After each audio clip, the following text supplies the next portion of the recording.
Bom, gente, então a gente está aqui gravando esse vídeo porque muita gente perguntou a respeito de trilhas, o que a gente leva, como que a gente se prepara, que tipo de roupa a gente usa, o que tem na mochila. Então, antes de contar, a gente vai gravar alguns vídeos ainda contando mais detalhadamente o que a gente faz, o que a gente veste, mas a gente queria falar um pouco de trilhas em geral, como que a gente se prepara. Porque na realidade, para você chegar até uma trilha, tem todo um preparo anterior, né? Você não chega simplesmente na trilha e vai fazer a trilha. Você precisa primeiro entender qual que é o grau de dificuldade daquela trilha. Isso vai depender da distância dela e da altimetria. Ou seja, se é muito subida, se é muito descida, se é uma trilha num terreno mais irregular, então você vai precisar usar as pernas e as mãos, você vai precisar fazer uma escalaminhada, ou se é uma trilha mais plana, que você vai só usar as pernas, enfim, é muito importante saber para onde você está indo, porque disso vai depender todo o seu preparo, né? É daí que você vai mais ou menos saber quanto de água você vai precisar levar, quanto de comida você vai precisar levar, que tipo de material você vai precisar levar. Então, assim, é muito importante ter alguma informação prévia. A gente sabe que nem sempre é possível isso, a gente sofre bastante com essa questão, porque são poucos os lugares que têm uma explicação ampla e acessível de como vai ser a trilha, do grau de dificuldade e tudo mais. Mas pesquisando muito na internet, falando com guias, se você não tem experiência em trilhas, é sempre bom ir com alguém que tenha essa experiência, seja um guia ou seja alguém de confiança que já tenha feito a trilha.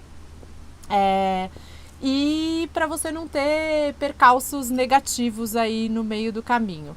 Então acho que é legal a gente contar um pouco como que a gente criou esses hábitos e como que a gente aprendeu a se preparar para fazer o que a gente está fazendo. É. Uma das coisas que a gente aprendeu já com um amigo nosso, agora um amigo, né, fotógrafo, é quando você chega na trilha, é bom você dar uma respirada, né? Ele pede uma bênção para a floresta, cada um tem o seu jeito, mas é bom você dar uma respirada porque efetivamente você está entrando num outro lugar, né? Num habitat que não é o seu, né? E é um lugar onde exige mais atenção, porque a gente não está ali atento a tudo que está acontecendo, né? Tanto para aproveitar quanto com relação aos riscos, e a gente não sabe muito bem como lidar com isso. Então, uma das coisas que a gente faz, a primeira é colocar o celular em modo avião. Né? Isso daqui ajuda a gente a se conectar com a trilha, se desconectar com fora, porque não precisa ficar conectado com as duas coisas geralmente, né? A menos que esteja alguma coisa acontecendo. Poupa a bateria pra caramba, a gente já chegou a passar 4 dias com o celular em modo avião, ele dura numa boa, tirando foto, tal. Mas aí você se conecta com esse lugar, né? Ainda com relação à conexão com o lugar, a Lê falou de guia, né? Então, se você não tem uma familiaridade com trilhas, tem trilhas que são autoguiadas e tem trilhas que exigem guias, né? Por obrigatoriedade. Mas tem trilhas que são autoguiadas que, mesmo a gente que tem um conhecimento e já tem uma experiência, a gente prefere fazer com guia, né? Não é tão fácil achar um guia assim sentado na internet, é uma pesquisa, né? Geralmente você precisa estar no lugar para achar um guia bacana. Mas o guia ajuda muito na interpretação ambiental, né? Então a dica que a gente dá é quando você for falar com um guia, né, seja ele obrigatório ou não no lugar que você está visitando, conversa um pouco com ele, né? Entende o que ele vai trazer adicionalmente, né? Para ele ser um condutor, né? Uma pessoa que vai te levar ao lugar que você deseja, te levar com segurança, mas entender, né? Quanto que essa pessoa já conhece, o que ela vai te transmitir de conhecimento antes e durante a trilha e mesmo depois, né? Isso aqui acaba sendo um valor inestimável, muitas vezes, das pessoas que a gente conhece, como a Lê falou, pode ser um guia, uma pessoa de confiança que já fez a trilha, que conhece, tem gente que se voluntaria a vir com a gente nas trilhas, né? É questão de ir conhecendo, e quanto mais você souber de antemão do lugar que você está indo visitar, mais atenção você vai conseguir dar nos lugares, né? E também ficar atento às surpresas, que sempre tem surpresas positivas. Inclusive, eu acho que esse é um ponto interessante porque as pessoas têm visões diferentes a respeito de um mesmo espaço. Nós dois mesmo reparamos em coisas completamente diferentes.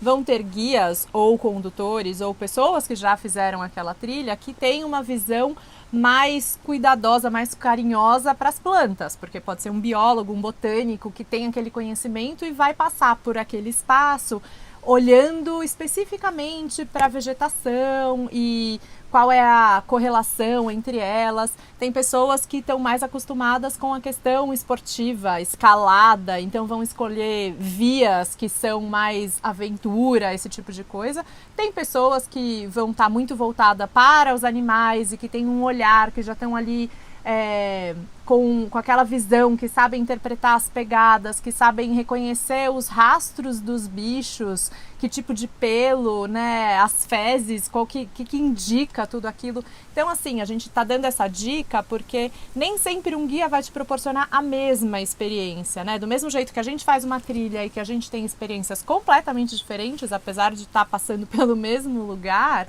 um guia vai, a partir do olhar dele, que é único, proporcionar uma experiência completamente diferente daquela que outro poderia proporcionar. Legal, e acho que com relação a isso, a gente percorrendo um monte de parques nacionais e tantos outros lugares que a gente foi, a gente também tem um monte de dicas, um monte de indicações, né? E a gente vai colhendo, muita gente vai passando pra gente também dicas. Ah, vai ali, fala com tal pessoa, esse guia foi muito bacana. Então, se alguém algum dia precisar de alguma dica, quiser alguma dica, também pergunta pra gente que a gente dá super numa boa, conta o que a gente acha que foi bacana, como ir, como chegar, onde ficar. A gente mora num trailer, é difícil dizer assim, pousada, tal, isso a gente não vai saber dizer, mas a gente consegue dizer o que aproveitar nos lugares, né, de uma forma nossa, né? Mas como a Lê falou, tem tantas outras pessoas que vão trazer a visão delas e que é diferente e complementar, né? Sim. Acho que é isso, né? Então a gente vai contar da roupa, da mochila, do nosso kit primeiros socorros, mas acho que a grande mensagem é que é muito gostoso e meio viciante, né? Você começar a entrar nesse mundo de trilhas, não precisa querer fazer uma travessia de dias para começar, mas sair no parque ao lado de casa, dar uma caminhada, sentar ali na grama, observar um pouquinho, já começa a trazer um pouco dessa vontade que é infinita, né?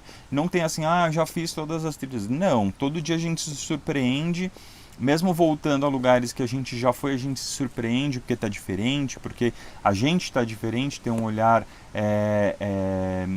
além, né, do que a gente conhecia antes, o humor mudou também, os bichos que estão lá, se está chovendo ou não. Tem um monte de preparação, mas assim, o resto é só curtição. Só queria falar uma outra coisa, uma última coisa, talvez, que você comentou sobre esse lugar que a gente está entrando, né? Do mesmo jeito que a gente entra com respeito na casa de um amigo, né, ou até de um desconhecido, acho que a gente tem muito essa visão de entrar com muito respeito na casa de outros seres que habitam aquele espaço, tanto vegetais quanto animais. E é muito gostoso você prestar atenção não só a partir da visão. A gente está muito acostumado hoje em dia a olhar para as coisas, né? Nossos olhos estão o tempo inteiro sendo exigidos, né? Pelas telas, pelas mensagens e por toda a forma com que a nossa sociedade se organizou, que é muito voltada para o visual. Na hora que você está entrando numa trilha, primeiro que você precisa modificar a sua atenção. Você precisa prestar atenção aonde que você está caminhando. O caminhar não é aquele caminhar automático. Então você já respira de um jeito diferente porque você vai estar exigindo do seu corpo algo diferente.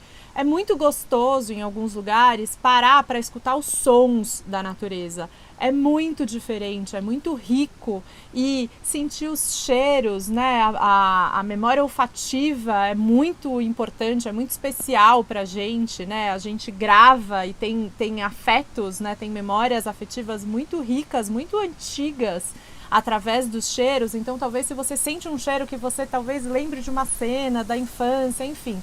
O convite é para que você use todos os seus sentidos, não só a visão na hora de entrar numa trilha, porque a natureza com certeza vai possibilitar essa experiência ampla, vai te agregar em todos esses aspectos e você, esperamos, vai sair transformado dessa experiência. É isso.